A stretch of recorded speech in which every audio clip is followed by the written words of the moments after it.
It was 2 o'clock in the morning when my phone rang. In my job as a private detective, a late night phone call always means trouble. I answered the phone. This is Leo Vance. Who's calling? Mr. Vance, please help me, a voice said. It was my friend Mark.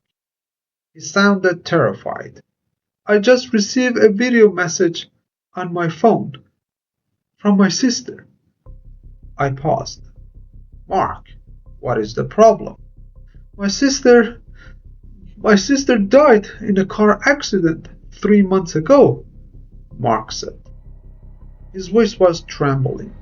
Mark, send me the video right now, I told him. A few seconds later, the file arrived on my phone. I opened it and pressed play. The video was dark and noisy. A young woman was sitting in a cold room, looking directly at the camera. Her face was pale, and her hands were shaking. Mark, please, if you are watching this, help me, she cried.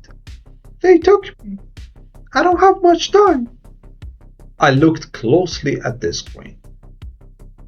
On the wall behind her, there was a digital clock showing today's date. Is it a fake video, Leo? Mark asked over the phone. Is someone using AI to trick me? They want $10 million from my company. Let me check the audio, I replied. I loaded the file into my computer. AI videos are fake, but they usually leave small clues, like strange mouth movements or fake voices. I checked the voice pattern. The voice was real. It had real human fear. Mark, I said slowly, this is not an AI voice. This video is real. Someone recorded your sister live. What? Mark shouted. Is my sister alive? Stay in your house and lock all the doors, I told him. I am going to find her. Every video file has hidden digital information inside it. It tells you where the video came from.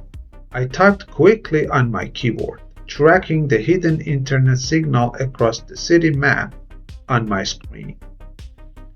The red light on my screen stopped moving over an old, abandoned factory near the river.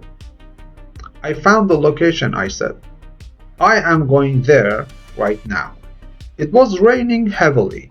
When I arrived at the factory, the street was dark and empty. I parked my car around the corner and walked quietly toward the main building. The big metal door was slightly open. The lock was broken. Someone wanted me to go inside. I took a deep breath, pulled out my flashlight, and pushed the heavy door open. Inside the factory was huge and dark. I walked down the long corridor. There were no people, no kidnappers, and no hostage.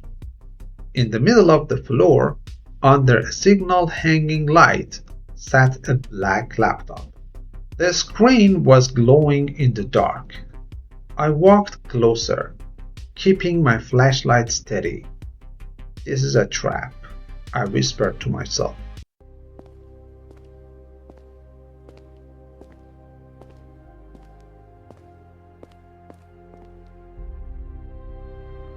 I stood in front of the camera. Suddenly the screen flickered, and a live video stream appeared. I looked at the screen, and my heart stopped. The laptop was showing a live security camera feed, but the camera was not pointing at Mark's sister. It was pointing at me. I was looking at a live video of myself standing in the dark room, holding my flashlight.